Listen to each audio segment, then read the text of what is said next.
Hey everyone, in this video I'm going to compare Cursor, Windsurf and Kiko. Cursor, Windsurf and Kiko are three tools that help you with coding and development, but they have different focuses and strengths. Cursor is an AI-powered coding assistant that works inside editors like VS Code or JetBrains. It can auto-complete code, suggest functions, detect errors, and even generate entire blocks of code based on commands or context. This makes it ideal for developers who write a lot of code, as it speeds up workflow and reduces mistakes. Cursor also supports multiple programming languages, making it versatile for different projects.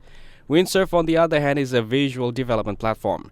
It lets you build web apps, automations, and small tools using drag-and-drop elements instead of writing code manually. This makes it beginner-friendly and fast for prototyping. Windsurf also includes pre-built templates and easy integrations with other apps, so you can connect databases, APIs, or external services without much technical knowledge. Kiko focuses on AI-assisted code generation and workflow automation. It can handle repetitive coding tasks, generate scripts, and optimize your workflow. While it's powerful for speeding up development, it doesn't offer the same visual interface as Windsurf, so it's more suitable for developers who are comfortable with coding but want AI to handle routine work. In short, Cursor is best for active coding support and error reduction. Windsurf is perfect for building apps visually and quickly, and Kiko is strong in automating code generation and repetitive tasks. Thank you everyone for watching this video. Hope you guys found value. Make sure to like the video and subscribe. Goodbye.